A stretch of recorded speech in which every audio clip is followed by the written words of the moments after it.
On October 12, 2010, Interior Secretary Ken Salazar and his top regulator, Michael Bromwich, signaled that drilling operations in the Gulf of Mexico would resume, saying, "I find that the threat to life and safety, as well as any threat to marine and coastal environments, has been sufficiently reduced to lift the moratorium on deepwater drilling activities.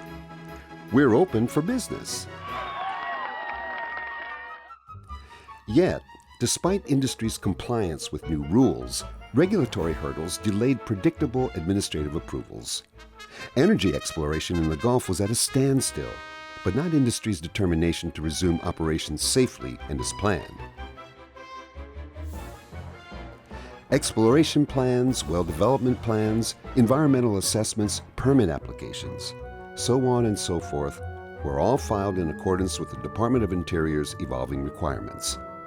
Even though the oil and gas industry has done its part by complying with new regulations, the government has not reciprocated by giving its go-ahead for stalled projects. And as a consequence, new oil and gas exploration in the Gulf of Mexico is at a virtual standstill. But what if there was no bureaucratic gridlock?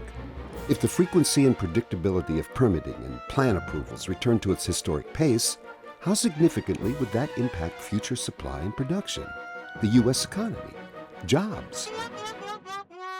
According to energy information specialists at IHS Global Insight and IHS CERA, if operations in the Gulf today were as robust as they were just over a year ago, oil and gas producers would boost today's American economy with an additional $19 billion in capital over the next 3 years. And additional spending generates additional jobs. Hundreds of thousands of jobs all across this country.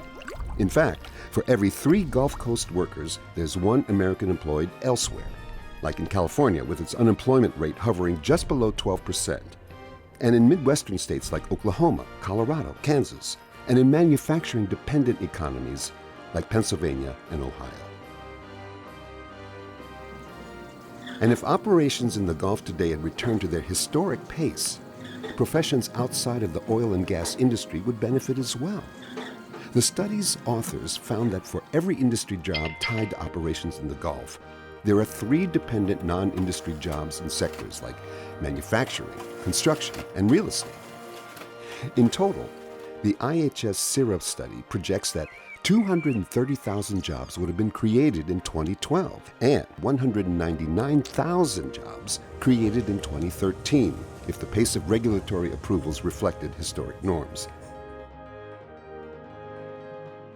Yet, so long as the administration feels no compulsion to process its backlog of exploration and development plans or permit applications, industry has no choice but to stay idle.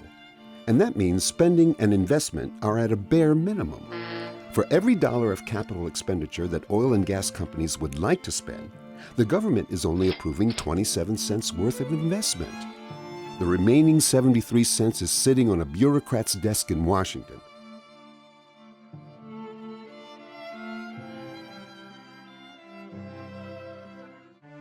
President Obama talks about creating shovel-ready jobs, stimulating vigorous economic growth, and investing in innovation that will lead the way forward, but turns a blind eye to an obvious solution. Let energy producers operating in the Gulf of Mexico safely resume operations at levels last seen in early 2010. But if the president's political will is any indication, there's no chance it will happen anytime soon.